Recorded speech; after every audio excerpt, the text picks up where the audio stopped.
نحمده ونسلم على رسوله الكريم أما بعد فأعوذ بالله من الشيطان الرجيم بسم الله الرحمن الرحيم ولا تهنوا ولا تحزنوا وأنتم الأعلون إن كنتم مؤمنين اور تم اپنے کام میں سستی نہ دکھاؤ اور تم غمگین نہ ہو، اگر تم مومن ہو تو تم ہی غالب رہو گے۔ ہے قول محمد قول خدا، فرمان نہ بدلا جائے گا، بدلے گا زمانہ لاکھ مگر قرآن نہ بدلا جائے گا۔ قلب میں سوز نہیں، روح میں احساس نہیں، کچھ بھی پیغام محمد کا تمہیں پاس نہیں۔ رہ گئی رسم اذاں روح بلالی نہ رہی، فلسفہ رہ گیا تلقین غزالی نہ رہی۔ مسجدیں مرثیہ خواہ ہیں کہ نمازی نہ رہے، یعنی وہ صاحب اوصاف حجازی نہ رہے۔ وہ زمانے میں معزز تھے مسلمان ہو کر، وہ زمانے میں معزز تھے مسلمان ہو کر، اور تم خوار ہوئے تاریخ قرآن ہو کر۔ آج کی نشست جس کا عنوان دور حاضر کے مسلمان بے بس و لاچار کیوں، اس عنوان سے پہلے اگر آپ نے پوسٹر کو دیکھا ہو تو جہاں یہ عنوان لکھا ہے اس کے اوپر ایک عبارت لکھی ہے۔ جتنے بھی پوسٹر ماہانہ نشست کے لیے آج تک شائع ہوئے، ایسی عبارت شاید کسی عنوان کے اوپر نہیں لکھی گئی۔ وہ عبارت ہے غیور اور درد مند مسلمانوں کے لیے عظیم فکری نشست۔ حقیقت یہ ہے کہ جس مسلمان کے دل میں مسلمانوں کا درد ہو، اسلام کا درد ہو، سعادت عظیم سے جو مستفید ہے، اس کے لیے آج یہ عنوان بہت اہم ہے کہ دور حاضر کے مسلمان بے بس و لاچار کیوں۔ اس عنوان کو یوں ہونا چاہیے، دور حاضر کے مسلمان بھی بے بس و لاچار کیوں۔ صرف آج کی بات نہیں، آج سے پہلے بھی مسلمانوں پر کئی ایسے مواقع آئے کہ مسلمان بے بس و لاچار ہو گئے، اور اگر آج ہم نہ سمجھے تو آئندہ مستقبل میں بھی بے بسی و لاچاری مقدر بن جائے گی۔ لیکن سوال یہ پیدا ہوتا ہے کہ ہم مسلمان آج بے بس و لاچار کیوں، حالانکہ ہم اس اللہ کو ماننے والے ہیں جو ساری کائنات کو پیدا کرنے والا ہے۔ ہم اس دین کو ماننے والے ہیں کہ جو اللہ کا دین ہے۔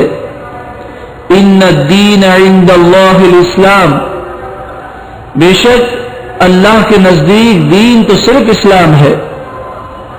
ہم اس کتاب کو ماننے والے ہیں کہ جس کتاب سے وابستہ عرب کے صحرا نشین ہو گئے، تو وہ عرب کی قوم کہ جو پوری دنیا کے اندر سب سے زیادہ وہ ذلیل و رسوا تھے، پوری دنیا میں ان کا کوئی مقام نہ تھا، لیکن جب وہ اس کتاب سے وابستہ ہوئے تو اس کتاب نے انہیں دنیا کی سپر پاور بنا دیا۔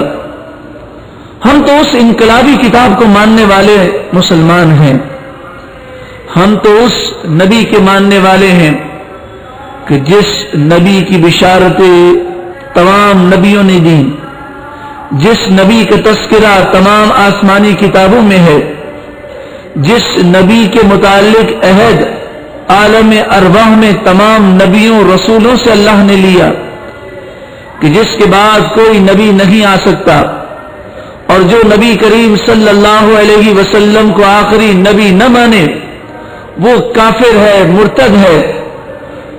ہر نبی دنیا میں تشریف لائے تو ان کے جانے کے بعد دوسرے نبی کی ضرورت پیش آئی، لیکن ہمارے نبی تو وہ نظام لے کر آئے جو تا قیامت قائم و دائم رہنے والا ہے۔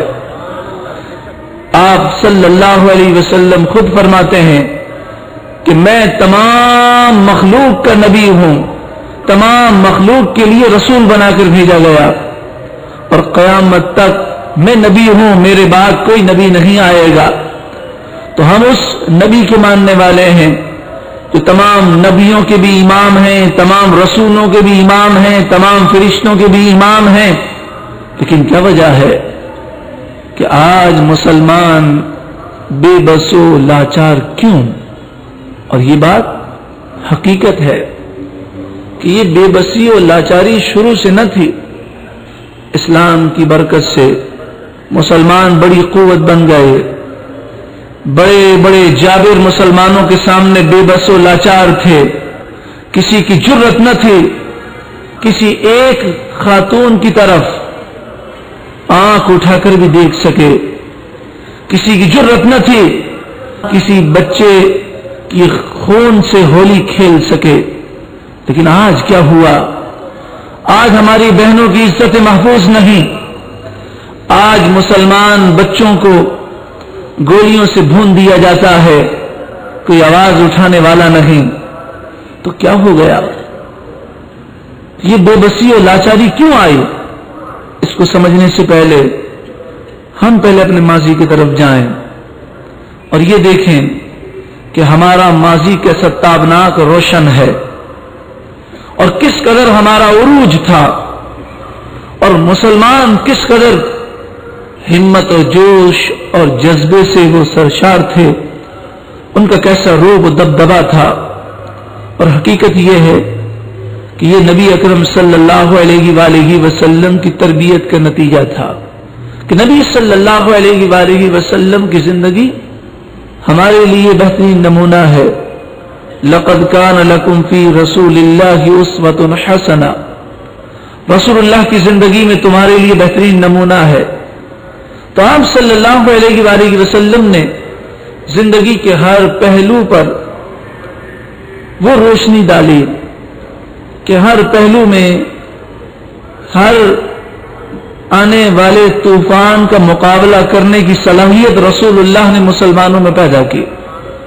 نبی صلی اللہ علیہ وآلہ وسلم نے مشکل حالات میں کس طرح دشمن کے سامنے جرت اور بہادری کرنے کا درس دیا، اسے اس مثال سے سمجھ لیجئے کہ غزوہ بدر کے اندر مسلمانوں کو عظیم فتح ہوئی، 70 کافر مارے گئے اور 70 کافر گرفتار ہوئے، بہت سا مال غنیمت مسلمانوں کو حاصل ہوا۔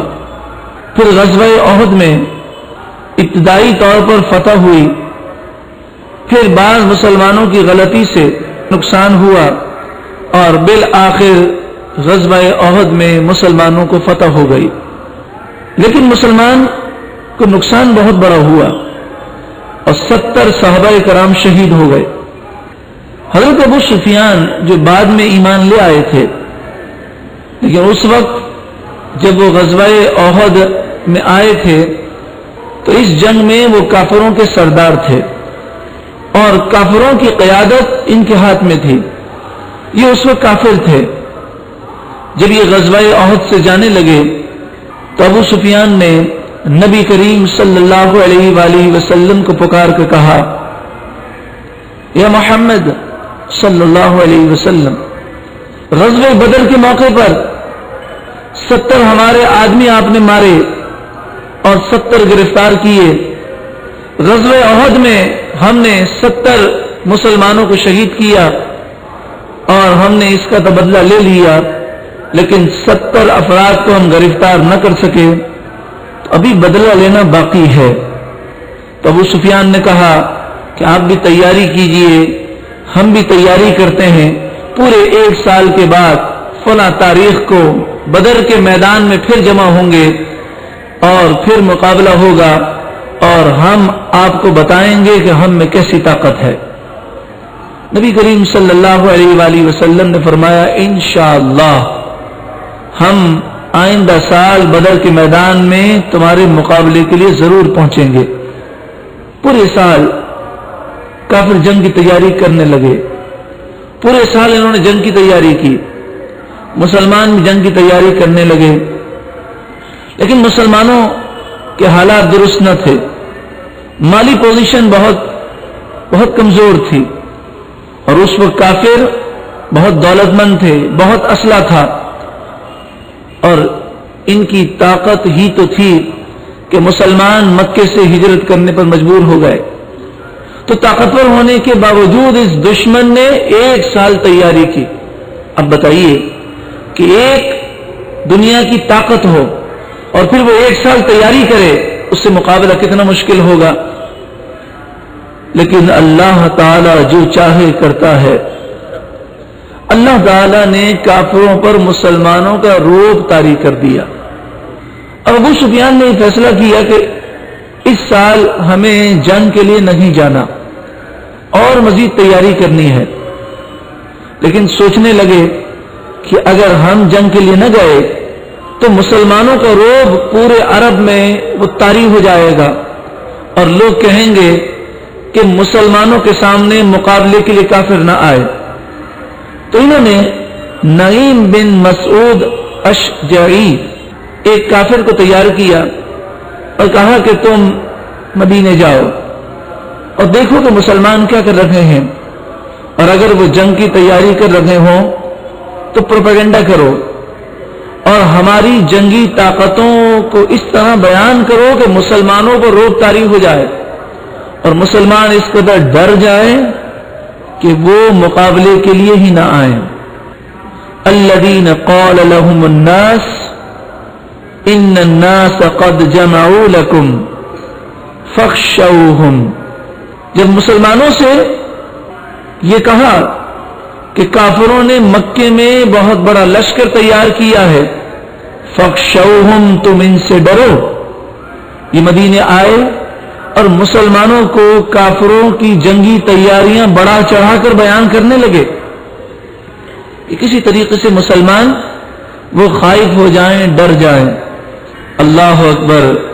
نبی اکرم صلی اللہ علیہ وآلہ وسلم نے تا قیامت ہماری رہنمائی کر دی کہ اے میرے ماننے والوں، کسی کی طاقت سے مروب نہ ہونا، خوف زدہ نہ ہونا، ہر معاملے میں تم اللہ پر بھروسہ رکھنا۔ پیارے آقا صلی اللہ علیہ وآلہ وسلم نے صحابہ سے فرمایا کوئی آئے یا نہ آئے، میں اکیلا جنگ کے لیے میدان بدر جاؤں گا۔ اللہ اکبر یا رسول اللہ۔ صحابہ کرام نے یہ سنا تو وہ سب تیار ہو گئے۔ اللہ اکبر۔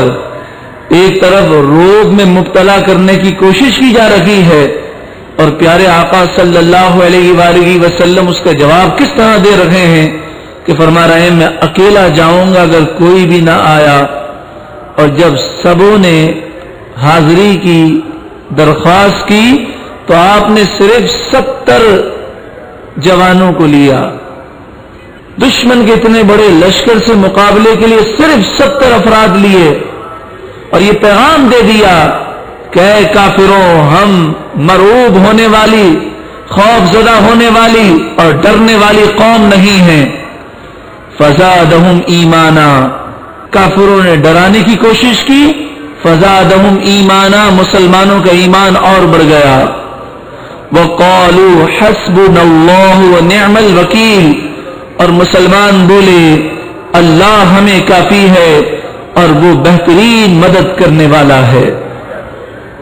نبی کریم صلی اللہ علیہ وسلم حسبنا اللہ ونعم الوکیل کا ورد کرتے ہوئے 70 سواروں کو لے کر میدان بدر پہنچے۔ 8 دن تک آپ نے قیام کیا، کافر نہ آئے، اور پھر مسلمانوں نے وہاں تجارت کی، اللہ نے بہت بڑا نفع دیا، مسلمانوں کو رعب و دبدبا بھی عرب پر بیٹھ گیا، فتح بھی ہو گئی اور کسی قسم کا نقصان بھی نہ ہوا۔ فانقلبوا بنعمت من اللہ وفضل پس مسلمان اللہ کی نعمت اور فضل کو لے کر واپس آئے، لم یمسسہم سوء، انہیں کوئی تکلیف نہ پہنچی، واتبعوا رضوان اللہ، اور انہوں نے اللہ کی خوشنودی حاصل کر لی، واللہ ذو فضل عظیم، اور اللہ بڑے فضل والا ہے۔ انما ذالکم الشیطان یخوف اولیاءہ، یہ تو شیطان ہی ہے کہ جو اپنے دوستوں سے ڈراتا ہے۔ فلا تخافوہم وخافون ان کنتم مؤمنین، اے مسلمانوں اگر تم مومن ہو تو کبھی بھی ہرگز ان کافروں سے نہ ڈرنا، وخافونی، صرف مجھ ہی سے ڈرنا۔ یہاں ضمن یہ بات عرض کر دی جائے کہ اس زمانے میں اس جنگی چال کو میڈیا وار کہتے ہیں کہ پروپیگنڈا کیا جاتا ہے اور اس کے ذریعے مسلمانوں کے حوصلے پست کرنے کی کوشش کی جاتی ہے۔ اس میڈیا وار کی کئی مثالیں ہو سکتی ہیں، ان میں سے ایک مثال یہ ہے کہ امریکہ میں، یورپ میں اگر کوئی واقعہ ہو جائے تو اسے دبا دیا جاتا ہے اور مسلمانوں کے تمام واقعات میڈیا پر اچھالے جاتے ہیں، اور یہ ثابت کرنے کی کوشش کی جاتی ہے کہ مسلمان بحیثیت قوم ختم ہو چکے ہیں۔ حالانکہ صرف فرانس میں سالانہ 22,000 سے زائد خواتین کی توہین کی جاتی ہے، سالانہ 22,000 سے زائد خواتین کی توہین کی جاتی ہے۔ مسلم معاشرے میں خواتین کا ادب کیا جاتا ہے، لیکن اگر چند واقعات ہو جائیں تو مغربی میڈیا اس کو اتنا اچھالتا ہے کہ گویا کہ ان کا مغرب کا معاشرہ بڑا شریف ہے اور مسلم معاشرے کے اندر ساری برائیاں ہیں۔ اسی طرح آج بلوچستان اور سرحد کے جو واقعات ہیں، یہ دشمنان اسلام ایجنسیوں کے پیدا کردہ واقعات ہیں، اور اس میں CIA، را، موساد اور جتنی اسلام دشمن ایجنسیاں ہیں وہ اس میں ملوث ہیں۔ وہ پاکستان کو مستحکم نہیں دیکھنا چاہتی اور ان کے غلام جو چند سکوں کی خاطر مسلمانوں کو خون بہا رہے ہیں، لیکن دنیا پر یہ تاثر دینے کی کوشش کی جا رہی ہے کہ پاکستان ایک ملک کی حیثیت سے قائم رہنے کے قابل نہ رہا اور اس کی ایٹمی طاقت کبھی بھی دہشت گردوں کے ہاتھ میں چلی جائے گی۔ یہ بھی میڈیا وار کا حصہ ہے۔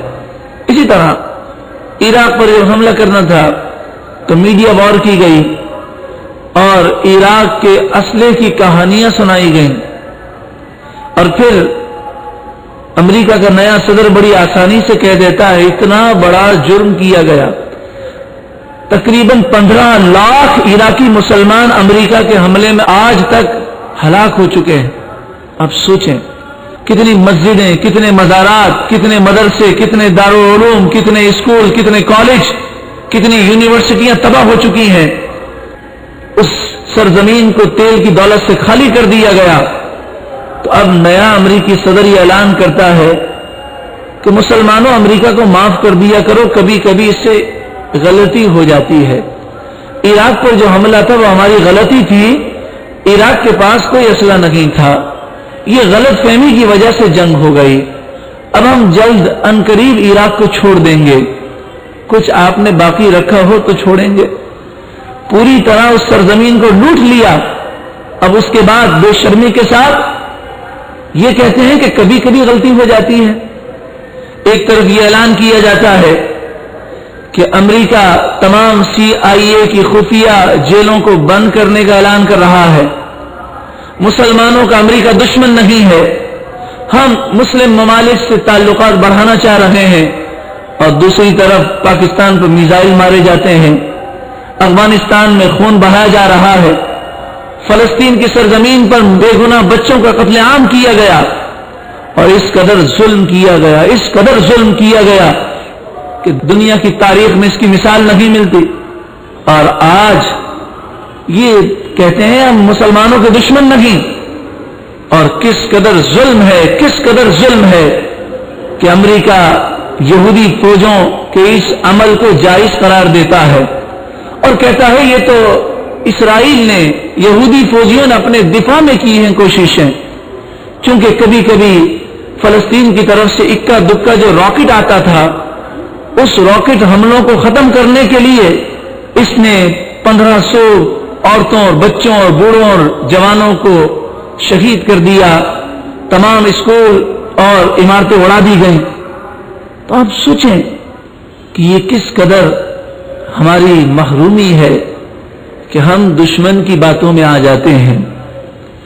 جب عراق پر امریکہ نے حملہ کیا تو اس سے پہلے 2 مہینے تک اس نے میڈیا وار کی اور یہ تاثر دینے کی کوشش کی کہ اے عراقی مسلمانوں، تم اس سپر پاور سے مقابلہ کرنے کی طاقت نہیں رکھتے۔ اللہ اکبر! کیا مسلمان کے خون بہانے میں تعاون کر سکتا ہے؟ اگر کویت امریکہ کو سرزمین نہ دیتا اور سعودی عرب میں اگر 29 امریکی فوجی اڈے نہ ہوتے اور یہ عرب ممالک اپنے سمندری علاقوں پر امریکی فوجی اڈے اور امریکی بحری جہازوں کو کھڑا نہ ہونے دیتے تو کیا وہ عراق پر حملہ کر سکتا؟ تو اب سوچیں کہ وہ جو خادم الحرمین شریفین اپنے آپ کو کہتے ہیں، کیا جو حرمین شریفین کا خادم ہو کیا اس طرح مسلمانوں کے خون بہانے میں تعاون کر سکتا ہے؟ کتنے افسوس کا مقام ہے کہ آج ایک ایسا ملک وینزویلا جو کافر ملک ہے وہ جرت کا اظہار کر رہا ہے، وہ اسرائیل کی مذمت کر رہا ہے، اور عرب وہ ممالک جو حرمین شریفین کے خادم کہلاتے ہیں وہ کوئی سخت بیان دینے کو بھی تیار نہیں ہے۔ تو مسلمان آج کہاں چلا گیا؟ رسول اکرم صلی اللہ علیہ وآلہ وسلم نے ہمیں یہ درس دیا کہ اے مسلمان، کبھی کافر سے مروب نہ ہونا، اے مسلمانوں کبھی کافروں سے تعاون نہ کرنا۔ مسلمان کا خون نہیں بہا سکتا، لیکن افسوس کہ ہم جب دین سے دور ہوئے تو بے بس و لاچار ہو گئے۔ دور حاضر کا مسلمان بے بس و لاچار کیوں؟ اس کا جواب ہر ایک کا ضمیر جانتا ہے۔ یہ نبی اکرم صلی اللہ علیہ وآلہ وسلم کی تربیت ہی کا نتیجہ تھا کہ امام حسین رضی اللہ تعالی عنہ کربلا کے میدان میں اکیلے ہیں، چند افراد ساتھ ہیں، بچے ہیں، عورتیں ہیں، اور سامنے 22,000 کا لشکر ہے۔ یہ رسول اللہ کی تربیت کا نتیجہ تھا کہ امام حسین نے زندگی کی بھیک نہیں مانگی، آپ نے سر کٹا دیا مگر آپ نے سودا نہیں کیا۔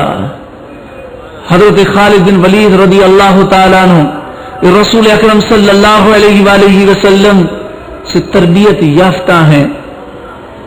آپ کا واقعہ بڑا مشہور و معروف ہے کہ جنگ یرموک میں جب عیسائی 12 لاکھ تھے اور مسلمانوں کی تعداد صرف 30,000 تھی، تو عیسائیوں نے کہا اے مسلمانوں، تم 12 لاکھ سے کیسے مقابلہ کرو گے؟ ہم 60,000 کی فوج تمہارے سامنے کرتے ہیں، تم تو اس کا بھی مقابلہ نہیں کر سکتے۔ 60,000 کی فوج آگے آئی۔ حضرت ابو عبیدہ بن جراح رضی اللہ تعالی عنہ نے حکم دیا کہ 30,000 فوجی کھڑے ہو جائیں اور حملے کے لیے تیار ہو جائیں۔ خالد بن ولید نے عرض کی کہ آپ لشکر کے امیر ہیں، اگر اجازت ہو تو ایک مشورہ میں آپ کو پیش کروں۔ تو حضرت ابو عبیدہ نے فرمایا ارشاد فرمائیے۔ تو حضرت خالد بن ولید نے عرض کی کہ حضرت اگر 60,000 کے مقابلے میں ہم اپنی پوری فوج لگا دیں گے تو کافروں کے حوصلے بڑھ جائیں گے اور وہ کہیں گے 60,000 کے مقابلے میں جب 30,000 آ گئے تو ہماری جب 12 لاکھ فوج میدان میں آئے گی تو اور مسلمان فوج ہم کہاں سے لائیں گے؟ تو آپ ایسا نہ کریں۔ اللہ اکبر!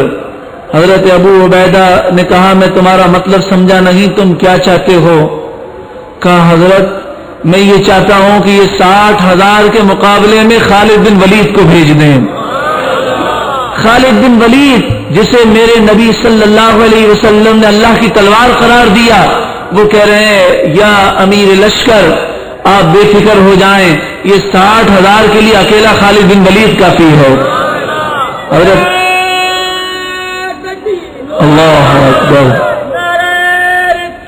یا رسول اللہ. حضرت ابو عبیدہ نے کہا کیا ہو گیا؟ میں تمہیں خودکشی کرنے کی اجازت نہیں دے سکتا، یہ تو میرے نزدیک خودکشی ہے، تم دوسرے مسلمان ساتھیوں کو لے جاؤ. آخرکار حضرت خالد بن ولید نے کہا اچھا ٹھیک ہے، میں صرف 30 افراد کو لے جاؤں گا. آپ نے فرمایا 30 افراد 60,000 کے مقابلے میں نہیں؟ تو کہنے لگے اچھا پھر 60 افراد لے جاؤں گا، 60 سے اوپر نہیں لے جاؤں گا. میرا ایمان ہے کہ جو مسلمان روحانی طاقت رکھتا ہے اور وہ اللہ اور اس کے رسول کا سچا فرما بردار ہے، وہ 1000 پر بھاری ہے. حضرت ابو عبیدہ تیار ہو گئے، خالد بن ولید گئے اور جب ان کے قریب پہنچے تو کافر کہنے لگے کہ ہم آپ سے مذاکرات نہیں کریں گے، فیصلہ تلوار سے ہوگا. وہ سمجھے کہ یہ 60 افراد وہ مذاکرات کے لیے آئے ہیں اور جان کی بھیک مانگنے کے لیے آئے ہیں.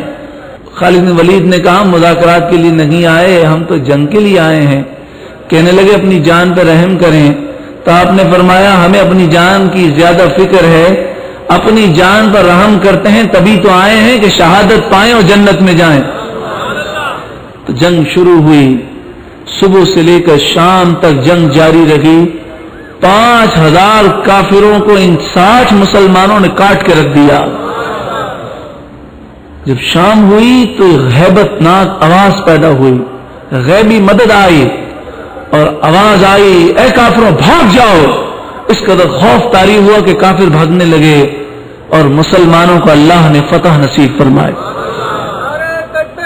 اللہ اکبر یا رسول اللہ. یہ غازی، یہ تیرے پر اسرار بندے جنہیں تو نے بخشا ہے ذوق خدائی. دو نیم ان کی ٹھوکر سے صحرا و دریا، سمٹ کر پہاڑ ان کی ہیبت سے رائی. دو عالم سے کرتی ہے بیگانہ دل کو، عجب چیز ہے لذت آشنائی. شہادت ہے مطلوب و مقصود مومن، نہ مال غنیمت نہ کشور کشائی. عزائم کو سینوں میں بیدار کر دے اے اللہ، عزائم کو سینوں میں بیدار کر دے، نگاہ مسلمان کو تلوار کر دے. اے مسلمانوں، ہماری بے بسی اور لاچاری ہمارے ہاتھ میں ہے، کیونکہ آج ہمارا بھروسہ کافروں پر ہو گیا. ہم کافروں کے یار ہو گئے، کافروں کے دوست ہو گئے اور خود غرض بن گئے. ذاتی مفاد کے لیے سارے کام کرنے لگے. دنیا کی محبت کی خاطر، چند سکوں کی خاطر آج کسی بھی مسلمان کو خرید لیا جائے، اسلام دشمن طاقتوں کا وہ ایجنٹ بن جائے، یہ اب کوئی مشکل نہ رہا. لیکن وہ غیور مسلمان تھے کہ پیٹ پر پتھر ہوتا، 7 دن کے فاقے ہوتے، لیکن کوئی دشمن انہیں خرید نہیں سکتا تھا، کیونکہ ان کے دل میں دنیا کی محبت نہیں تھی، ان کے دل میں اللہ کا خوف تھا. انہیں رسول اللہ صلی اللہ علیہ وسلم کا عشق رلاتا تھا. وہ اگر جیتے تھے تو اسلام کے لیے جیتے تھے، اور آج ہم جیتے ہیں تو دنیا کے لیے جیتے ہیں. صبح و شام صرف دنیا کی فکر ہے. آج ہمارا بھروسہ اللہ پر نہ رہا. وَمَن يَتَوَكَّلْ عَلَى اللَّهِ فَهُوَ حَسْبُهُ، جو اللہ پر بھروسہ کرے اللہ اسے کافی ہوتا ہے. اس وقت تک ہم بے بس رہیں گے جب تک ہمارے دل میں اللہ کا ڈر پیدا نہیں ہوگا. جو بھروسہ تھا اسے قوت بازو پر تھا. ہے تمہیں موت کا ڈر، اس کو خدا کا ڈر تھا. وَعَلَى اللَّهِ فَتَوَكَّلُوا إِن كُنتُم مُؤْمِنِينَ، اے مومنو اگر تم مومن ہو، اگر تمہارا ایمان مضبوط ہے تو صرف اللہ پر بھروسہ کرو. إِن كُنتُم آمَنتُم بِاللَّهِ فَعَلَيْهِ تَوَكَّلُوا إِن كُنتُم مُسْلِمِينَ، اگر تم مسلم ہو، اگر تم اللہ پر ایمان رکھتے ہو تو صرف اللہ پر بھروسہ کرو اور کسی ظالم، کسی کافر قوتوں سے مرعوب نہ ہو. کبھی اے نوجوان مسلم تدبر بھی کیا تو نے؟ وہ کیا گردو تھا، وہ کیا آسمان تھا، وہ کیا گردو تھا. تو جس کا ہے ایک ٹوٹا ہوا تارا، تجھے اس قوم نے پالا ہے آغوش محبت میں. کچل ڈالا تھا جس نے پاؤں میں تاجے سردارا. غرض میں کیا کہوں تجھ سے کہ وہ صحرا نشی کیا تھے، جہاں گیرو جہاں دارو جہاں بانو جہاں آرا، جو دنیا کو فتح کرنے والے تھے، دنیا پر حکمرانی کرنے والے تھے، دنیا کی حفاظت کرنے والے تھے، تمہارے آبا دنیا کو آراستہ کرنے والے تھے، ان کی زندگی دین اسلام کے لیے تھی، اور تمہاری زندگی ہماری زندگی پیٹ کے لیے ہے، ہماری زندگی دنیا کمانے کے لیے ہے۔ اگر چاہوں تو نقشہ کھینچ کر الفاظ میں رکھ دوں، مگر تیرے تخیل سے فضو تر ہے وہ نظارہ۔ آج ہم اس بات پر غور کرنے کے لیے جمع ہوئے ہیں کہ ہم بے بس و لاچار کیوں ہو گئے۔ آئیے وہ کتاب جو انقلابی کتاب ہے اس پر غور کرتے ہیں۔ آئیے آج اس قرآن مجید فرقان حمید پر توجہ کرتے ہیں کہ وہ کیا فرما رہا ہے۔ وہ بے بسی اور لاچاری سے بچنے کا طریقہ بیان کر رہا ہے۔ وَلَا تَهِنُوا وَلَا تَحْزَنُوا، اے مسلمانوں تم اپنے کام میں سستی نہ دکھاؤ، وَلَا تَحْزَنُوا اور غمگین نہ ہو، وَأَنْتُمُ الْأَعْلَوْنَ إِن كُنتُم مُؤْمِنِينَ، تم ہی غالب رہو گے اگر تم مومن ہو، اگر تم کامل مومن ہو تو تم ہی غالب رہو گے۔ کیا ہم کامل مومن ہیں؟ نبی صلی اللہ علیہ وسلم نے فرمایا وہ مومن نہیں ہو سکتا کہ جو خود پیٹ بھر کے کھانا کھا لے اور اس کا پڑوسی بھوکا رہے۔ کیا پڑوسی سے مراد وہی ہے جس کی دیوار ملی ہو؟ 40 گھر آگے 40 گھر پیچھے، 40 گھر دائیں 40 گھر بائیں، یہ سب پڑوسی ہیں۔ جو ہمارے گھر میں کام کرتا ہے، جو ماسی ہے، جو نوکر ہے، جو چوکیدار ہے، جو ڈرائیور ہے، جو فیکٹری آفس کا ملازم ہے، جو ہمارے قریبی رشتہ دار ہیں، سب کا خیال رکھنا ہم پر فرض ہے۔ کیا ہم ان کا خیال رکھتے ہیں؟ لاکھوں روپے عیاشیوں میں، فضول خرچیوں میں، شادی بیاہ کی ناجائز رسومات میں، نمود و نمائش میں، اچھے خاصے بنگلے توڑوا کر دوبارہ کروڑ روپے خرچ کر کے حویلیوں پر حویلیاں بنائی جا رہی ہیں، لیکن لاکھوں مسلمان صاف پانی کے لیے ترس رہے ہیں، لاکھوں مسلمان علاج کے لیے ترس رہے ہیں، لاکھوں مسلمان بھوکے وہ دنیا سے جا رہے ہیں۔ آج ہم یہ کہتے ہیں کہ چوری اور ڈکیتی بہت بڑھ گئی، لیکن کبھی ہم نے سوچا کہ یہ چور اور ڈکیت بنتے کیسے ہیں؟ یہ وہ لوگ ہوتے ہیں جنہیں معاشرہ ٹھکرا دیتا ہے، یہ وہ لوگ ہوتے ہیں جنہیں در در کی ٹھوکریں دی جاتی ہیں، تو معاشرے سے انہیں انتقام کا جذبہ بیدار ہو جاتا ہے۔ حالانکہ ایسا نہیں کرنا چاہیے، لیکن ایک سبب ہے، کسی چیز کو ختم کرنے کے لیے اس کے اسباب کو ختم کرنا ضروری ہے۔ لیکن اسلام نے زنا سے منع کیا، لیکن زنا کے جتنے اسباب ہیں وہ تمام اسباب کے راستے بند کیے۔ کہاں نگاہ کی حفاظت ہو، نامحرم عورت کے ساتھ تنائی نہ ہو، بے پردگی نہ ہو، اور پھر اسلام نے نکاح کرنے کی اجازت دی اور کہا 4 تک نکاح کیے جا سکتے ہیں۔ تو اسباب کو ختم کرنا یہ اسلام کی روح ہے، یہ اس کا طریقہ ہے۔ تو آج یہ چور و ڈاکو کیوں بن رکھے ہیں؟ آپ سوچیں کہ جو بچے کہ جن کی ابھی پڑھنے لکھنے کی عمر ہے، یہ کچرے چنتے ہوں، بھیک مانگتے ہوں، میلے کچیلے 2 مہینے پرانے کپڑے پہن پہن کے پھر رکھے ہوں اور انہیں لوگ دھکے دے رکھے ہوں، تو بتائیے یہ بڑے ہوں گے تو کیا ان کو دہشت گرد بنانا کوئی مشکل کام ہے؟ یہ دینی اور دنیاوی تعلیم سے دور ہیں۔ کیا یہ ہمارے بچے نہیں ہیں؟ کیا جس طرح ہمیں اپنے بچوں کی فکر ہے، ہمیں اپنے ان مسلمان بچوں کی فکر کب پیدا ہوگی؟ کیا ہم نے کبھی سوچا کہ ہم اپنے بچوں کی تعلیم پر اتنی توجہ دیتے ہیں؟ ہمارا چوکیدار، ہمارا ڈرائیور، ہمارے گھر میں کام کرنے والی ماسی، ہمارے آفس میں کام کرنے والے ملازم کہ جن کا گزارا نہیں ہوتا تو چھوٹے چھوٹے بچوں کو وہ گاڑی کی صفائی پر لگا دیتے ہیں۔ تو کیوں ایسا نہیں ہوتا کہ ہم ان چھوٹے چھوٹے بچوں کی تعلیم کی ذمہ داری خود اٹھا لیں؟ اپنے بجٹ کو کچھ کم کریں، سادگی اپنائیں، اور یہ رقم اگر ان بچوں پہ خرچ کریں گے تو کل یہ قوم کے معمار بنیں گے، کل انہیں کوئی دہشت گرد نہیں بنا سکے گا۔ جب یہ بچے دینی اور دنیاوی تعلیم سے آراستہ ہوں گے اور اسلام کے مجاہد ہوں گے تو کل کوئی انہیں غلط کام میں استعمال نہیں کر سکے گا۔ ایسی مثالیں ہیں کہ لوگوں نے جب کوششیں کی تو انقلاب آیا، اور انہوں نے اپنے گھر میں کام کاج کرنے والوں کے بچوں کا خیال رکھا تو وہ بچے اس قدر سدھر گئے کہ انہوں نے پورے خاندان کو سدھار دیا۔ آج ہماری سوچ بڑی عجیب و غریب ہو گئی۔ ہم ہوٹل پر جاتے ہیں، باہر نکلتے ہوئے بھیک مانگنے والے کو 100 روپے دے دیں گے، کبھی 50 روپے دے دیں گے، کبھی 500 کی نوٹ دے دیں گے۔ ہم بھیک مانگنے والوں کو تو رقم دے کر یہ سمجھتے ہیں کہ صدقہ جو ہے وہ بلاؤں کو ٹال دیتا ہے۔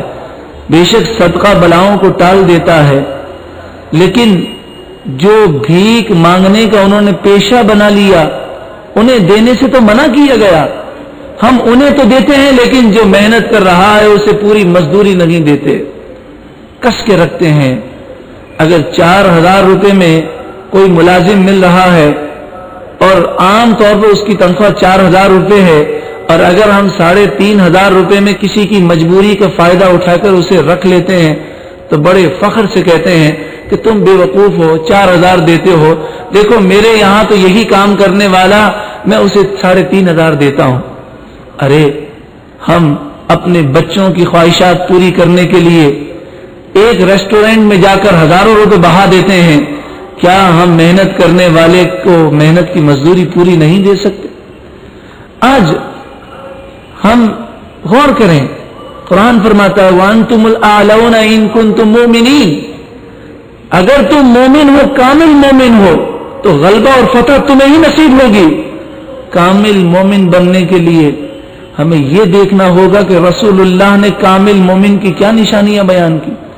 آپ نے فرمایا مومن وہ ہے جو اپنے لیے پسند کرے وہ دوسرے کے لیے پسند کرے۔ بتائیے کیا ہم بے روزگاری پسند کرتے ہیں؟ تو آج اتنے مسلمان بے روزگار ہیں ہمارے رشتہ داروں میں، ہمارے محلے میں، کیا ہم نے انہیں روزگار پر لگانے کی کوئی کوشش کی؟ اگر کوئی زکوٰۃ کا مستحق ہو اور اسے 5 کلو آٹا دے دیا جائے تو بتائیے 5 کلو آٹا ختم ہو کر 2 دن کے بعد پھر وہ آپ کے در پہ کھڑا ہوگا۔ بعض لوگ یہ چاہتے ہیں کہ وہ بار بار ہمارے پاس آتا رہے اور اس کا ہاتھ پھیلتا رہے، لیکن اسلام نے کتنی پیاری سوچ دی کہ اگر زکوٰۃ کا مستحق ہے تو آپ زکوٰۃ سے اسے کاروبار پہ لگائیے۔ آج آپ اسے کاروبار پہ لگائیں گے تو 2 سال کے بعد 3 سال کے بعد وہ اس مقام پر پہنچے گا کہ خود وہ زکوٰۃ نکالنے والوں میں شمار ہوتا ہوگا، لیکن ہم اس کی طرف توجہ نہیں دیتے۔ شادی کا موقع ہوتا ہے تو ہر ایک کی خواہش ہوتی ہے کہ ہمارے بچے خوشحال رہیں، سکون چین کے ساتھ رہیں اور کسی قسم کی آفت نہ آئے، دعا لینے کی خواہش ہوتی ہے، لیکن شادی کے موقع پر گناہ کیے جاتے ہیں، نمود و نمائش اور اسراف میں ہم پیسے ضائع کرتے ہیں۔ اگر ہم سادگی کے ساتھ نکاح کریں جو رسول اللہ کا سنت طریقہ ہے، اور جو رقم بچ رہی ہے اس رقم سے ہم ان لوگوں کی شادی کروا دیں، ان غریب بچیوں کی شادی کرا دیں جو پیسے نہ ہونے کی وجہ سے گھر میں بیٹھی بیٹھی بوڑھی ہو جاتی ہیں، ہم اس رقم سے اس مریض کا علاج کروا دیں کہ جس کے باپ کے پاس علاج کے لیے رقم نہیں، وہ آنسوؤں سے رو رہا ہے اور اپنے بچے کو دنیا سے جاتا ہوا دیکھ رہا ہے۔ اگر ہم لوگوں کی پرواہ نہ کریں اور یہ رقم اس غریب کے علاج پر، اس غریب کو روزگار لگانے پر، اس غریب کی شادی میں اگر ہم خرچ کر دیں تو بتائیے اس کی دعا لگے گی تو کیا بیڑا پار نہیں ہو جائے گا؟ وَأَنْتُمُ الْأَعْلَوْنَ إِن كُنتُم مُؤْمِنِينَ، تم ہی غالب رہو گے۔ غم نہ کرو، اپنے حوصلے پست نہ کرو، بزدلی نہ دکھاؤ، مگر شرط یہ ہے ان کنتم مؤمنین، اگر تم کامل مومن ہو۔ آج ہمارے پاس اسلحے کی کوئی کمی نہیں، 2 کروڑ سے زائد اسلامی فوج ہے، 57 اسلامی ممالک ہیں، تیل، ہیرے جواہرات، سونے چاندی کے ذخائر، آپ کو حیرت ہوگی دنیا میں سب سے زیادہ اسلامی ممالک کو اللہ تعالیٰ نے عطا فرمائے ہیں۔ معلوم ہے آپ کو کہ ایک رپورٹ میں یہ کہا گیا کہ مسلمان بدترین قوم ہے، ہمیں ان ممالک پر قبضہ کرنا ہے، کیونکہ دنیا کے 75% وسائل مسلمانوں کے پاس ان کی زمینوں کے اندر موجود ہیں۔ تو وسائل ہمارے پاس ہیں، ایٹمی قوت مسلمان ہیں، لیکن اس کے باوجود اگر ہم ذلیل و رسوا ہیں، بے بس و لاچار ہیں، تو اس کی وجہ دین سے دوری ہے۔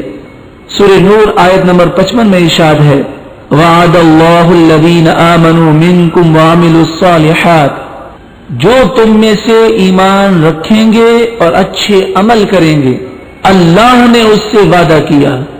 بتائیے اللہ کا وعدہ کیا کبھی غلط ہو سکتا ہے؟ کس سے وعدہ کیا ہے؟ جو ایمان رکھیں گے اور اچھے عمل کریں گے۔ لَيَسْتَخْلِفَنَّهُمْ فِي الْأَرْضِ، اللہ انہیں زمین میں حکومتیں عطا فرمائے گا۔ كَمَا اسْتَخْلَفَ الَّذِينَ مِنْ قَبْلِهِمْ، جیسا کہ ان سے پہلے صالحین کو اللہ نے زمین پر قابو دیا۔ وَلَيُمَكِّنَنَّ لَهُمْ دِينَهُمُ الَّذِي ارْتَضَىٰ لَهُمْ، جو دین اللہ نے ان کے لیے پسند کیا، ان نیک لوگوں کے لیے اللہ اس دین کو غالب کر دے گا۔ وَلَيُبَدِّلَنَّهُمْ مِنْ بَعْدِ خَوْفِهِمْ أَمْنًا، اور جو ایمان رکھیں گے اور اچھے عمل کریں گے اللہ ان کے خوف کو امن سے بدل دے گا۔ فَمَنْ تَبِعَ هُدَايَ فَلَا خَوْفٌ عَلَيْهِمْ، دوسرے مقام پر فرمایا جو میری ہدایت کی پیروی کرے گا اس پر کوئی خوف نہیں ہوگا۔ وَلَا هُمْ يَحْزَنُونَ، اور نہ وہ غمگین ہوں گے۔ قَالَ الَّذِينَ يَظُنُّونَ أَنَّهُمْ مُلَاقُو اللَّهِ كَمْ مِنْ فِئَةٍ قَلِيلَةٍ غَلَبَتْ فِئَةً كَثِيرَةً بِإِذْنِ اللَّهِ، جو اللہ سے ملنے کا یقین رکھتے تھے انہوں نے کہا گھبرانے کی کوئی بات نہیں۔ کم من فئة قلیلة غلبت فئة کثیرہ، کئی مرتبہ ایسا ہوا کہ تھوڑے سے لشکر، تھوڑے سے افراد بڑے بڑے لشکروں پر غالب آ گئے باذن اللہ، اللہ کے اذن سے۔ واللہ مع الصابرین، اور اللہ صبر کرنے والوں کے ساتھ ہے۔ وَإِن تَصْبِرُوا وَتَتَّقُوا، قرآن نے دو چیزیں بیان کی۔ اے مسلمانوں، کافر جتنی بھی شرارت کر رہے ہیں، CIA ہو، موساد ہو، را ہو، دشمنان اسلام کا میڈیا ہو، یہ سب مل کر جو چاہیں کر لیں، لیکن قرآن فرماتا ہے وَإِن تَصْبِرُوا وَتَتَّقُوا، اے مسلمانوں اگر تم صبر کرو اور تقوی اختیار کرو، اللہ سے ڈرو، اللہ اور اس کے رسول کے فرما بردار ہو جاؤ، تو سن لو لا يَضُرُّكُمْ كَيْدُهُمْ شَيْئًا، ان کے تمام مکر و فریب تمہیں کچھ بھی نقصان نہیں پہنچا سکتے۔ آج مسلمانوں کا یہ عالم ہو گیا کہ سوئٹزرلینڈ میں جب کانفرنس میں اسرائیلی صدر نے بکواس کی اور کہا کہ ان عورتوں اور بچوں کا قتل بالکل صحیح تھا اور یہودی فوجوں نے تو اپنا دفاع کیا، تو 57 اسلامی ممالک کے سربراہ وہاں پر موجود تھے، مگر کسی کی جرت نہ ہوئی کہ اس کو جواب دیتا اور اسے کہتا کہ کیسی باتیں کرتے ہو، تم نے سینکڑوں بچوں اور عورتوں کو بموں سے ہلاک کر دیا اور کیمیائی ہتھیار تم نے استعمال کیے اور اب کہتے ہو ہم نے صحیح کیا۔ ایک ترکی کے وزیر اعظم کو اللہ تعالیٰ نے توفیق دی کہ جس نے بائیکاٹ کیا اور اللہ کی رضا کے لیے جب یہ کام کیا گیا تو اسے مسلم دنیا نے ہیرو کا درجہ دیا۔ تو بتانے کا مقصد یہ ہے کہ مسلمان آج بے حس ہو چکے۔ آج مسلمانوں میں نہ محمد بن قاسم ہے کہ جس نے ایک بچی کی آواز پر لبیک کہتے ہوئے 17 سالہ نوجوان محمد بن قاسم، آج 17 سالہ نوجوان کو تو نماز کے فرائض واجبات تک نہیں معلوم۔ آج 17 سالہ نوجوان کو آپ کرکٹر کے نام پوچھئے، کھلاڑیوں کے نام پوچھئے، ان کے اسکور پوچھئے، اداکاروں کے نام پوچھئے، گانے پوچھئے، وہ سب یاد ہیں، اور ان سے پوچھئے عشرہ مبشرہ کتنے ہیں، کون سے ہیں، کیا نام ہیں، نماز جنازہ کے فرائض کتنے ہیں، قرآن مجید فرقان حمید کا ذرا ترجمہ بیان کیجئے۔ تو آج 17 سالہ نوجوان دنیا میں پڑا ہے، 17 سالہ نوجوان کی تو کیا حیثیت، یہ باتیں تو 70 سالہ بوڑھے کو بھی نہیں آتی۔ تو محمد بن قاسم کہ جسے ایک خط لکھا تھا ایک بچی نے کہ ہندوؤں نے اسے نقصان پہنچانے کی کوشش کی، تو محمد بن قاسم یہ سندھ آیا اور اس نے ان کی اینٹ سے اینٹ بجا کر مسلمانوں کو پیغام دیا کہ غیرت اور جرت اور مسلمانوں میں شرم و حیا یہ کس قدر ضروری ہے. افسوس سب کچھ ہمارا چلا گیا. تجھے آبا سے اپنے کوئی نسبت ہو نہیں سکتی کہ تو گفتار وہ کردار، تو ثابت وہ سیارہ. گواہ دی ہم نے جو اسلاف سے میراث پائی تھی، سریا سے زمین پر آسمان ہم کو دے مارا.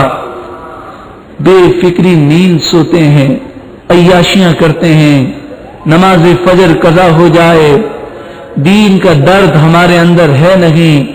مسلمان کے خون کا پیاسا ہو گیا. اور ایک وہ سلطان نور الدین زنگی تھے، اللہ نے ان پر کیسا کرم کیا کہ رسول اللہ پر کثرت سے درود پاک پڑھنے والے تھے. رسول اللہ کا دیدار ہوا اور رسول اللہ نے ان سے یہ خدمت لی کہ 2 عیسائی روضہ انور کی طرف سرنگ بناتے ہوئے پہنچنے والے تھے اور وہ پہنچ ہی گئے تھے. تو یہ مدینے پہنچے اور ان دونوں عیسائیوں کو قتل کر دیا. سرنگ میں اترے اور یہ سلطان نور الدین زنگی وہ ہیں کہ جب یہ سرنگ میں پہنچے تو ان کی آنکھوں سے آنسو جاری ہو گئے کہ وہ رسول اللہ کے روزے تک پہنچ چکا تھا اور آپ کے جسم اقدس کی بے حرمتی کرنا چاہتا تھا. رسول اللہ کا ہاتھ مبارک انہیں نظر آیا. سلطان نور الدین زنگی کو رسول اللہ کے دستے مبارک کو بوسہ دینے کی سعادت نصیب ہوئی. اور پھر اللہ اکبر یا رسول اللہ. سلطان نور الدین زنگی علماء، مشائخ، صوفیاء، اولیاء کو ہر جنگ میں آگے رکھتے، اپنے ساتھ رکھتے. ایک موقع پر ان کی ہنسی غائب ہو گئی، آنکھوں سے آنسو جاری ہونے لگے.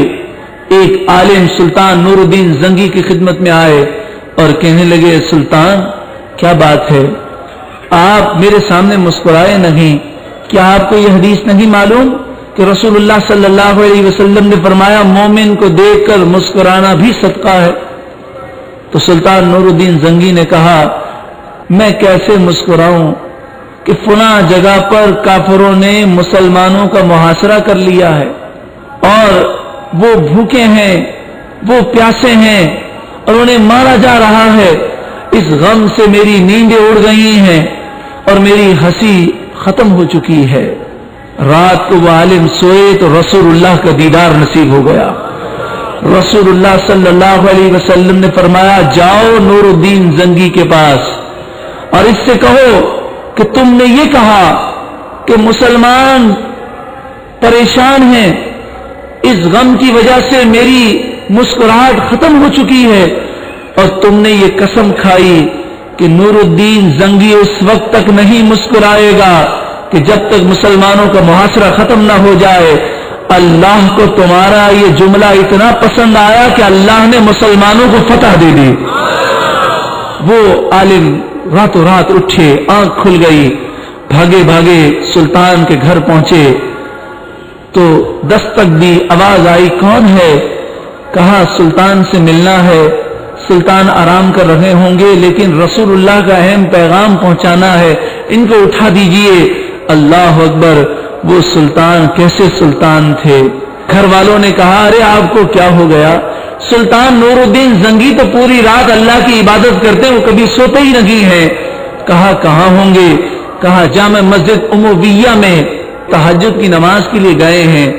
عالم صاحب وہاں پہنچے اور انتظار کرنے لگے کہ سلطان اپنی عبادت سے فارغ ہو. سلطان نماز تہجد کے بعد روتے رہے، سجدے میں دعا کرتے رہے. فجر کی اذان ہو گئی. سنت اور فرض پڑھنے کے بعد سلطان سے جب ملاقات ہوئی، عالم نے پورا خواب بیان کیا تو سلطان نے کہا تم نے آدھا خواب بیان کیا ہے، میں بھی اس وقت موجود تھا، پورا خواب بیان کرو. تو عالم نے کہا حضرت جب آپ رسول اللہ کے دربار میں اس وقت موجود تھے اور آپ جانتے ہیں تو مجھ سے کیوں کہلواتے ہیں؟ کہا نہیں، رسول اللہ نے تجھے جو حکم دیا اس حکم پر عمل کر. کہ حکم جو ہے وہ ادب پر فوقیت رکھتا ہے، تو جب رسول اللہ کا حکم ہے تو ذرا بھی شرم نہ کر. بات یہ تھی کہ سلطان نور الدین زنگی ایک جنگ میں شکست انہیں ہو رہی تھی. تو انہوں نے اللہ کی بارگاہ میں سجدہ کیا تھا اور اللہ سے ایک دعا مانگی تھی. وہ دعا اللہ جانتا ہے اور اللہ کی عطا سے محبوب جانتے ہیں. تو محبوب نے اس دعا کا ذکر کیا تھا اور کہا کہ اگر سلطان نور الدین تم سے کہے کہ تو نے رسول اللہ کا دیدار کیا ہے، نشانی بتا، تو اس سے کہہ دینا کہ فلاں جنگ میں آپ کو شکست ہونے لگی تو آپ نے سجدہ کیا اور کہا اے اللہ میں کتا ہوں، میری کیا مجال کہ میں فتح حاصل کر سکوں، لیکن میرے ساتھ جو اولیاء ہیں، جو علماء ہیں، تو ان کے صدقے میں ہمیں فتح دے دے. آپ کی یہ دعا قبول ہوئی اور اللہ نے فتح نصیب فرمائی. اللہ اکبر. سلطان صلاح الدین ایوبی جن کے عرس کے سلسلے میں یہ محفل بھی ہے اور اس محفل کو ان سے نسبت ہے کہ سلطان صلاح الدین ایوبی کہ جن پر جب یہ 10 برس کے تھے تو حضور غوث اعظم رضی اللہ تعالیٰ عنہ نے اپنا دست مبارک ان کے ہاتھ پر پھیرا اور کہا یہ مسلمانوں کا عظیم سلطان ہوگا. سلطان صلاح الدین ایوبی نے 593 ہجری 593 ہجری میں بیت المقدس کو فتح کیا. سب سے پہلے بیت المقدس حضرت عمر نے فتح کیا رضی اللہ تعالیٰ عنہ نے، اور بیت المقدس مسلمانوں کے پاس رہا. لیکن 471 ہجری 471 ہجری میں عیسائیوں نے قبضہ کر لیا اور پھر تقریباً 100 سال بیت المقدس عیسائیوں کے پاس رہا. تو 29 رجب جمعے کے دن سلطان صلاح الدین ایوبی نے بیت المقدس فتح کیا. سلطان صلاح الدین ایوبی کی اس جنگ میں ایک موقع وہ آیا کہ سامنے عیسائی 12 لاکھ ہیں اور سلطان کے پاس فوج 50,000 تھی. فوجی شکست کھا گئے اور میدان چھوڑ کے بھاگنے لگے. اب سلطان اکیلا میدان میں رہ گیا. سلطان صلاح الدین ایوبی گھوڑے سے اترے تو اس عیسائی کمانڈر نے کہا دیکھو یاد رکھو یہ سلطان بھاگنے نہ پائے، اسے گرفتار کرنا ہے اور یہ ہم سے جان کی بھیک مانگے گا اور اسے مسلمانوں کے لیے عبرت بنانا ہے. لیکن یہ سلطان بھاگنے والا نہیں تھا. گویا زبان حال سے وہ کہہ رہا تھا وَأَنْتُمُ الْأَعْلَوْنَ إِن كُنتُم مُؤْمِنِينَ، اے مسلمانوں حوصلے پست مت کرو، اگر تمہارا ایمان کامل ہے تو تم ہی غالب رہو گے. سلطان صلاح الدین ایوبی دونوں ہاتھوں میں تلواریں لے کر دشمن کی طرف بھاگنے لگے. دشمن حیران ہو گیا، ارے یہ اکیلا ہماری طرف بھاگ کر آ رہا ہے. آ کر اللہ اکبر زور سے کہنے کے بعد سلطان صلاح الدین ایوبی دشمن کی فوج میں گھس گئے اور دونوں ہاتھوں سے تلواریں چلانے لگے. اللہ نے غیبی مدد فرمائی. کوئی آگے تو بڑھے، کسی کی نیکی جب قبول ہوتی ہے تو غیب سے مدد نازل ہوتی ہے. تو اللہ نے غیبی مدد فرمائی. بھاگنے والے جو مسلمان تھے ان پر اللہ تعالی نے جذبہ جہاد کو، شوق شہادت کو نافذ کر دیا. وہ دوبارہ آئے، انہوں نے حملہ کیا اور کافروں پر اللہ نے روب طاری کر دیا اور مسلمانوں کو فتح نصیب ہوئی اور بیت المقدس آزاد ہو گیا. اللہ اکبر یا رسول اللہ. سلطان صلاح الدین ایوبی یہ بہت بڑے عالم، بہت بڑے محدث، بہت بڑے مفسر تھے اور بیت المقدس کی فتح کے بعد جمعے کی نماز آپ خود پڑھاتے اور 5 نمازیں آپ خود پڑھایا کرتے تھے. آج ہم علم سے کتنے دور ہو گئے. حکومت کا تو کیا رونا کہ وہ ایک عارضی شے تھی، نہیں دنیا کے آئین مسلم سے کوئی چارہ، مگر وہ علم کے موتی کتابیں اپنے آبا کی، جو دیکھی ان کو یورپ میں تو دل ہوتا ہے سی پارا. آ گیا عین لڑائی میں اگر وقت نماز، قبلہ رو ہو کے زمیں بوس ہوئی قوم حجاز. ارے وہ تو جنگوں میں بھی نماز نہ چھوڑتے اور آج ہم بستروں پر پڑے رہتے ہیں اور غفلتوں کے ساتھ اپنی نمازیں قضا کر دیتے ہیں. ایک ہی صف میں کھڑے ہو گئے محمود ایاز، نہ کوئی بندہ رہا اور نہ کوئی بندہ نواز. بندہ و صاحب و محتاج و غنی ایک ہوئے، تیری سرکار میں پہنچے تو سبھی ایک ہوئے. آج مسلمان ذلیل و رسوا کیوں ہے؟ بے بس و لاچار کیوں ہے؟ اس کی ایک اہم وجہ یہ ہے کہ اجتماعی سوچ ختم ہو گئی. ہم جیتے ہیں صرف اپنے لیے، وہ جیتے تھے اسلام کے لیے، وہ مسلمانوں کے مستقبل اور فیوچر کے لیے جیتے تھے، اور ہم اپنے بینک بیلنس کو بڑھانے کے لیے جیتے ہیں. ہر شخص آج ذاتی مفاد کے لیے کام کر رہا ہے. دین سے دوری، دل میں خوف خدا نہ ہو تو پھر انسان ذاتی مفاد کے لیے حرام اور ناجائز مبتلا ہو جاتا ہے. آج مسلمان کے خون کا جب پیاسا ہو گیا تو بتائیے عروج کیسے مل سکتا ہے؟ تم ہو آپس میں غضبناک، وہ آپس میں رحیم، تم خطا کارو خطا بین، وہ خطا پوش و کریم. آج چند سکوں کی خاطر کسی کو خریدنا، کسی کو قاتل بنانا، ڈاکو بنانا، چور بنانا، موساد CIA کا ایجنٹ بنانا بہت آسان ہو گیا، کیونکہ مسلمان کے دل پر دنیا کی محبت غالب ہو گئی.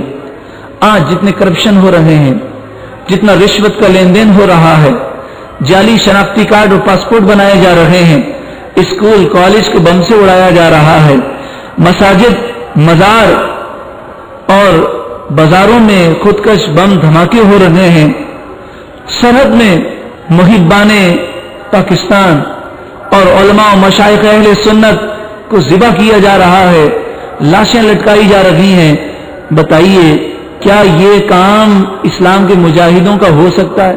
کیا اس سے مسلمانوں کی بدنامی ہو رہی ہے یا اسلام کو ترقی ہو رہی ہے؟ یقیناً یہ کام دشمنان اسلام ایجنسیوں کے زر خرید غلاموں اور ایجنٹوں کا ہے، جو ذاتی مفاد کی خاطر ملک و قوم کو تباہی پر لگانے کے لیے وہ آمادہ ہیں. مسلمانوں کا امیج خراب کرنے کی کوشش کی جا رہی ہے. آپ کی گیس لائن بار بار اڑا دی جاتی ہے. آپ کی قوم کے بڑے بڑے مالدار کرپشن میں مبتلا ہیں، خربوں ڈالر انہیں معاف کر دیے جاتے ہیں، اور غریب کا یہ عالم ہے کہ اس کے پاس بجلی نہیں. 12 گھنٹے تک جب بجلی بند ہو تو صنعتیں بند ہو گئی. پاکستان اس کو غریب اور بالکل لاچار کرنے کی فکر ہے. آپ کی صنعتیں بند ہو گئیں، آپ کی فیکٹریاں بند ہو گئیں، اور باہر سرمایہ منتقل کر دیا جائے گا تو پھر آپ عالمی بینک کے اور عالمی اداروں کے محتاج ہو جائیں گے، بھیک مانگیں گے. جب آپ بھیک مانگیں گے تو وہ شرائط بھی آپ پر اپنی مرضی کی مسلط کرے گی. تو یہ ذاتی مفاد، خود غرضی، خوف خدا سے دوری، یہ تمام برائیوں کی جڑ ہے. اور آج مسلمان دنیا کی محبت میں مبتلا ہو کر اتنے بدتر پوزیشن میں آ گئے کہ اقبال نے ایک بات کہا وضع میں تم ہو نصارا تو تمدن میں ہنود. یہ مسلمان ہیں جنہیں دیکھ کے شرمائیں یہود. حالانکہ مسلمانوں کو یہ درس دیا گیا کہ کبھی بھی وہ کافروں کے آلے کار نہ بنے، ان سے دوستی نہ کریں. یا ایھا الذین آمنوا لا تتخذوا اليہود والنصارى اولیاء. اے ایمان والوں، یہودیوں اور عیسائیوں کو اپنا دوست نہ بناؤ. بعضهم اولیاء بعض، یہ ایک دوسرے کے دوست ہیں. ومن يتولهم منكم فانه منهم، جو یہودیوں اور عیسائیوں کو دوست بنائے گا وہ انہی میں سے ہو جائے گا. ایبتغون عندهم العزہ، وہ کافروں کو دوست کیوں بناتے ہیں؟ کیا وہ ان کے پاس عزت تلاش کرتے ہیں؟ کیا وہ ان کے پاس غلبہ تلاش کرتے ہیں؟ فإن العزة للہ جمیعا. اے کافروں سے دوستی کرنے والوں، سن لو کہ ساری عزت، سارا غلبہ تو اللہ ہی کے دست قدرت میں ہے.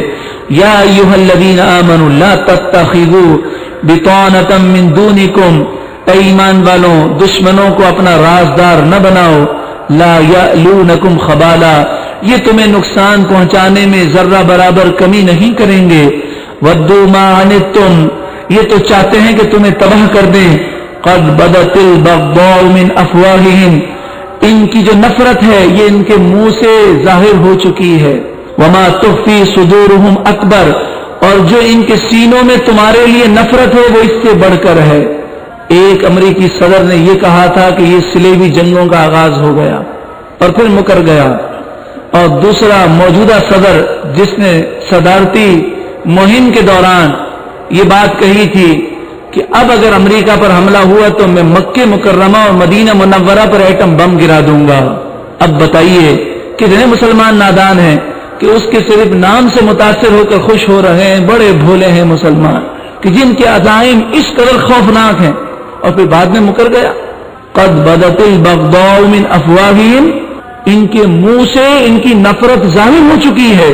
وما تخفی صدورہم اکبر، اے مسلمانوں ان کافروں کے دلوں میں سینوں میں جو تمہارے لیے نفرت ہے وہ اس سے زیادہ ہے. قد بینا لکم الآیات ان کنتم تعقلون، بے شک ہم نے تمہارے لیے نشانیاں بیان کر دی اگر تم سمجھو. ہا انتم اولائی تحبونہم ولا یحبونکم، ہاں تم وہی ہو جو ان کافروں سے محبت کرتے ہو اور یہ کافر تم سے محبت نہیں کرتے. پاکستان نے امریکہ کے کہنے پر اپنے ملک کو تباہ کر دیا. آج کلاشنکوف کلچر، منشیات، اسلحہ، جو خرابیاں ہیں یہ کس وجہ سے آپ جانتے ہیں.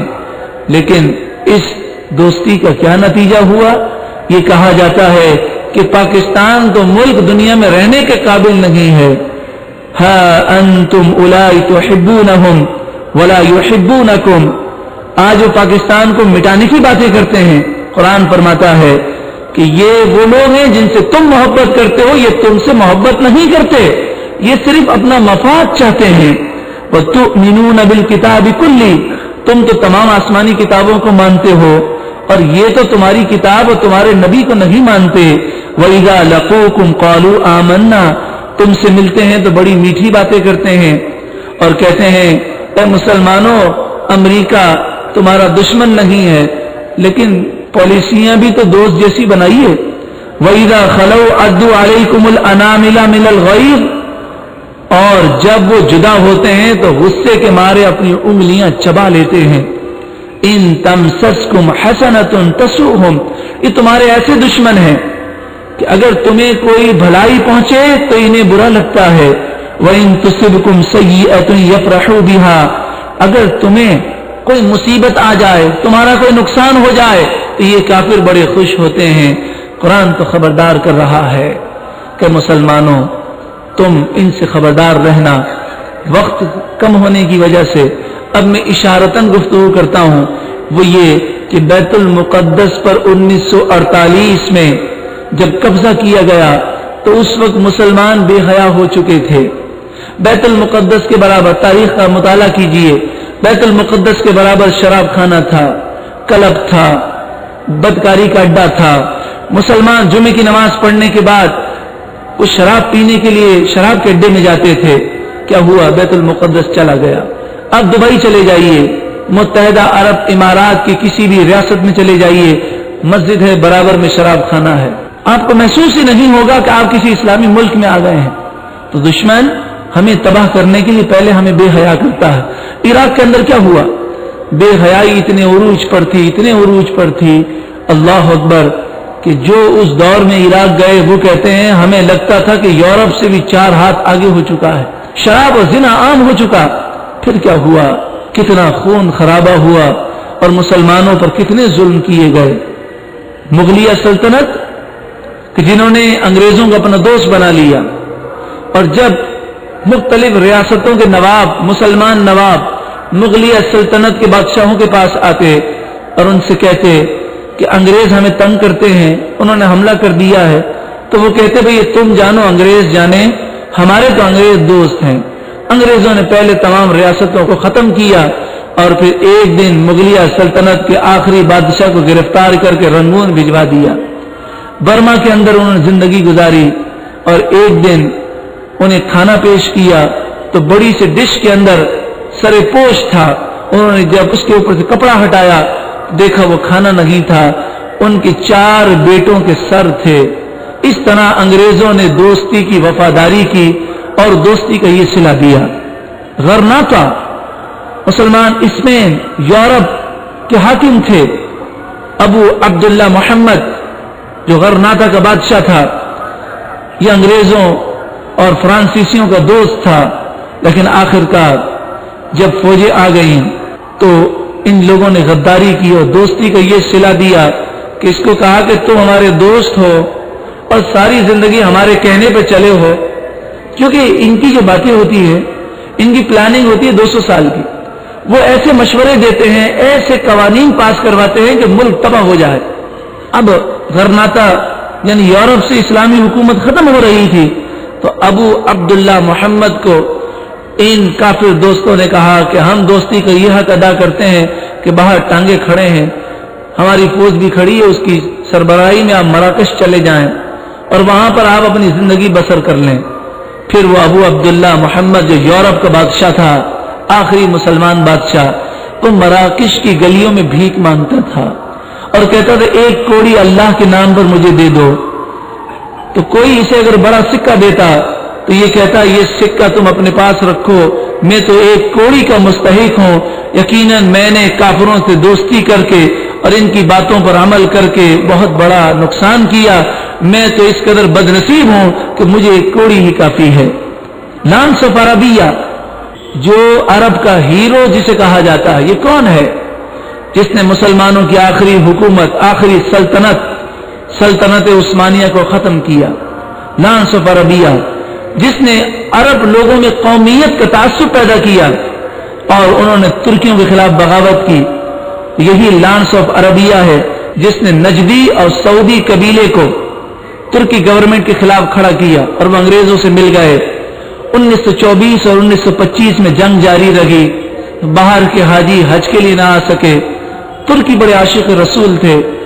انہوں نے کہا کہ خون خرابہ ہم نہیں چاہتے، بس جو تبرکات ہمارے پاس یہاں موجود ہیں یہ ہمیں دے دو تو ہم ترکی چلے جاتے ہیں. انہوں نے کیا کیا کہ تبرکات ٹرین میں رکھے اور وہ ٹرین کے ذریعے ترکی میں لے آئے، اور آج بھی استنبول میں وہ سارے تبرکات موجود ہیں جو سلطنت عثمانیہ کے پاس خلیفۃ المسلمین سے وراثتاً جو پہنچے تھے. پھر کیا ہوا؟ حجاز مقدس پر ایک حکومت قائم کر دی گئی اور پھر اس میں نبی کریم صلی اللہ علیہ وآلہ وسلم کا فرمان ظہور پذیر ہوا کہ حضور نے فرمایا نجد کے متعلق کہ یہاں سے شیطان کے سینگ اٹھیں گے. تو ریاض جس کا پرانا نام نجد ہے. اب آپ بتائیے، کیا مسلمان کہلانے والا، حرمین شریفین کا خادم کہلانے والا، کیا صحابہ و تابعین کے مزارات کو بلڈوزر سے اڑا سکتا ہے؟ بلڈوزر پھرا دیا گیا. کئی مساجد کو اس لیے شہید کر دیا گیا کہ یہاں پر رسول اللہ جلوہ افروز ہوئے تھے. یہاں مسلمان جاتے ہیں تو رسول اللہ کی اس جگہ سے برکت حاصل کرنے کے لیے جاتے ہیں، اور رسول اللہ سے نسبت رکھنے والی کئی مسجدوں کو شہید کر دیا گیا. استنجا خانے بنا دیے گئے. کیا یہ اسلام کے خادم ہو سکتے ہیں؟ حال ہی میں آپ کی نظر سے فتویٰ گزرا ہوگا کہ نعوذ باللہ من ذالک، انہوں نے کہا کہ پوری دنیا میں شرک پھیلنے کا سبب سبز گنبد ہے، گنبد خضرا. انہوں نے فتویٰ دیا ہے کہ اس سبز گنبد کو شہید کر دیا جائے. بتائیے کیا ایسے لوگ مسلمانوں کو متحد کرنے کا باعث بن سکتے ہیں؟ جن لوگوں نے یہودیوں اور امریکیوں سے دوستیاں کی، 29 یا 32 امریکی فوجی اڈے پورے سعودی عرب میں پھیلے ہوئے ہیں، اور امریکی کمانڈر یہ بیان دیتا ہے کہ ہمارے فوجی اڈے اس ترتیب سے ہیں کہ اگر ہم مکے مدینے پر قبضہ کرنا چاہیں تو 1 گھنٹے میں قبضہ کر سکتے ہیں. جہاں پر امریکی فوجیوں کو خنزیر اور شرابیں پلائی جاتی ہیں اور کہا جاتا ہے یہ تو امریکی فوجی ہیں، ان پر اسلامی قانون جو ہے قوانین لاگو نہیں ہوتے. محترم پیارے بھائیوں، جب یہ حالات ہو جائیں تو مسلمان بے بس و لاچار تو ہونے ہیں. جب یہ باتیں ہم سنتے ہیں تو شیطان کا بڑا خطرناک وار ہوتا ہے، اور شیطان کہتا ہے کہ دیکھا ہماری کیا بات ہے، یہ تو سب بادشاہوں حکمرانوں کے کرتوت ہیں، ہم تو غریب آدمی ہیں، صبح جاتے ہیں کام پر، شام کو آ جاتے ہیں، ہم تو روزگار سے فارغ ہی نہیں ہوتے، بس اب دعا ہی کرنی چاہیے، ہم تو کچھ بھی نہیں کر سکتے. اس طرح شیطان ہمیں مایوس کر دیتا ہے. حالانکہ رسول اللہ صلی اللہ علیہ وآلہ وسلم نے کیا فرمایا تھا؟ کوئی جنگ کے لیے آئے یا نہ آئے میں اکیلا جاؤں گا. کیا درس دیا کہ اے مسلمان اگر تو اکیلا بھی ہو تو اسلام کی خاطر جو کچھ کر سکتا ہے وہ کر جا. حضرت خواجہ غریب نواز رحمت اللہ تعالی علیہ بر صغیر میں آئے تو اکیلے تھے، 90 لاکھ کافروں کو مسلمان کر لیا. ان کی سیرت ان کا کردار، ان کا چلنا پھرنا ایسا تھا کہ جو انہیں دیکھتا دیکھ کر مسلمان ہو جاتا. اور آج ہمارا کردار کیا ہے؟ آج ہمیں اپنا محاسبہ کرنا ہے. تو آج بے بسی اور لاچاری کی جو ایک بڑی اہم وجہ یہ ہے کہ ہم اپنی ذات کو تو قصوروار ٹھہراتے ہی نہیں ہیں. کہتے ہیں ہم تو بڑے اچھے ہیں، بس معاشرہ بگڑ گیا ہے. ہم تو یہ کہتے ہیں کہ ہم تو کوئی غلط ہے ہی نہیں، یعنی جو غلطیاں ہم کرتے ہیں غلط کو ہم صحیح سمجھنے لگے.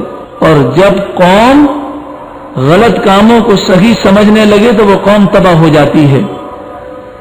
کیا خوب کہا اقبال نے، تھا جو ناخوب بتدریج وہی خوب ہوا.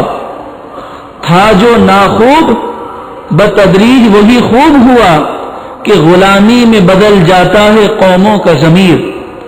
کتنے افسوس کی بات ہے کہ ہم سنتوں سے دوری اختیار کریں، فحاشی عریانی بے حیائی میں ملوث ہوں، ہمارے گھر میں ہندوانہ پروگرام چلتے ہوں، ناچ گانے کی آوازیں ہوں، ہم ٹی وی پر بے حیا قسم کے مناظر دیکھیں اور کہیں ہمارا تو کوئی قصور ہی نہیں ہے. ہم فراڈ کریں، جھوٹ بولیں، ناجائز ذرائع سے مال کمائیں اور ہم کہیں کہ ہم تو بہت اسلام کے خادم ہیں. ساری گڑبڑ تو حکمرانوں نے کی ہے. یا ایھا الذین آمنوا اتقوا اللہ، اے ایمان والوں اللہ سے ڈرو. ولتنظر نفس ما قدمت لغد، ہر جان یہ سوچے کہ آئندہ کل کے لیے اس نے کیا آگے بھیجا. ہر ایک کو فکر کرنی ہے، اپنا محاسبہ کرنا ہے کہ میں نے اسلام کے لیے کیا کیا. کاش جب ہم سونے لگیں تو ہم اپنا بینک بیلنس دیکھتے ہیں. ہم جب یہ دیکھتے ہیں کہ آج میں نے کتنا نفع کمایا تو کاش دو آنسو اس پر بھی گر جائیں اور ہم کہیں اے نادان یہ بتا آج تو نے اسلام کے لیے کیا کیا. ایک شخص اگر کمپنی میں فراڈ کرتا ہے اور پیسے بٹور کر گھومنے کے لیے باہر چلا جاتا ہے تو ہم باتیں کرتے ہیں اور کہتے ہیں، تنقید کرتے ہیں، کہتے ہیں دیکھو یہ لوٹ رہا ہے. لیکن ہم یہ نہیں دیکھتے کہ تنقید کرنے والا خود بھی تو اپنی طاقت کے مطابق غلط کام کر رہا ہے. وہ بھی تو جھوٹے بل بنا رہا ہے، وہ بھی تو ڈیوٹی میں کوتاہی کر رہا ہے. آج ہم کہتے ہیں حکمراں جو ہیں ایسے کر رہے ہیں ویسے کر رہے ہیں، لیکن جو جس مقام پر ہے وہ لوٹنے میں کوئی کمی تو نہیں کر رہا. کسی نے کیا خوب کہا، وہی بچا ہے جسے موقع نہ ملا. وہی بچا ہے جسے موقع نہ ملا. اگر 5 روپے کی طاقت ہے تو وہ 5 روپے لوٹ رہا ہے. کسی کو دودھ میں پانی ملانے کی طاقت ہے تو وہ یہ کر رہا ہے. کسی کو سگنل توڑنے کی طاقت ہے، سگنل توڑ رہا ہے. کسی کو 500 روپے کی چوری کرنے کی طاقت ہے تو 500 روپے کی چوری کر رہا ہے. تو جتنی طاقت ہے اس کے مطابق وہ غلط کام تو کر رہا ہے. تو یہ ہمارا جو طریقہ ہے یہ وہی طریقہ ہے جس طریقے میں پرانے لوگ مبتلا ہو گئے تھے. قرآن مجید فرقان حمید میں ہے، فخلف من بعدهم خلف ورثوا الکتاب، کہ ان کے بعد پھر نالائق لوگ کتاب کے وارث بن گئے. یأخذون عرض هذا الادنى، وہ رشوتیں لیتے ہیں، دنیا کی ذلیل دولت کو حاصل کرتے ہیں. وَيَقُولُونَ سَيُغْفَرُ لَنَا، اور کہتے ہیں ان قریب ہمیں بخش دیا جائے گا. آج بھی یہی ہے، بڑے بڑے گناہ کرتے ہیں، اللہ غفور الرحیم ہے کہہ کر جان چھڑانے کی کوشش کرتے ہیں. وہیں یأتیہم عرض مثلہ یأخذوا، اور اگر ایسی ہی اور دولت مل جائے، رشوت مل جائے تو اور لے لیتے ہیں. اس کی تفسیر میں مفسرین نے لکھا کہ توریت کے ماننے والوں میں یہ ہوتا کہ جب کوئی قاضی ہوتا، جب کوئی عہدیدار ہوتا تو رشوت لیتا، لوگ اس کی برائیاں کرتے. جب وہ مر جاتا اور برائی کرنے والا وہ قاضی بنتا تو وہ اس سے زیادہ رشوت لیتا. تو آج ہمارا یہی حال ہے، کوئی موقع انسان ہاتھ سے جانے نہیں دیتا. آج ہم پیچھے سے باتیں کرتے ہیں اور سامنے چاپلوسی سے کام لیتے ہیں، حالانکہ ہمیں حق بات کہنے کا حکم دیا گیا. آج ہم نے مذہب کو اپنے اوپر اپلائی نہیں کیا، بلکہ اپنی نفسیات اور اپنی پسند کے مطابق مذہب کو بدلنے کی کوشش کی. جو پسند ہے وہ لے لیا اور جو نہ پسند ہے اس کو ماننے سے انکار کر دیا. آج ہمیں دوسروں کے نقصان کی کوئی پرواہ نہیں، اپنا نقصان ہو تو اس کی فکر ہوتی ہے. مثلا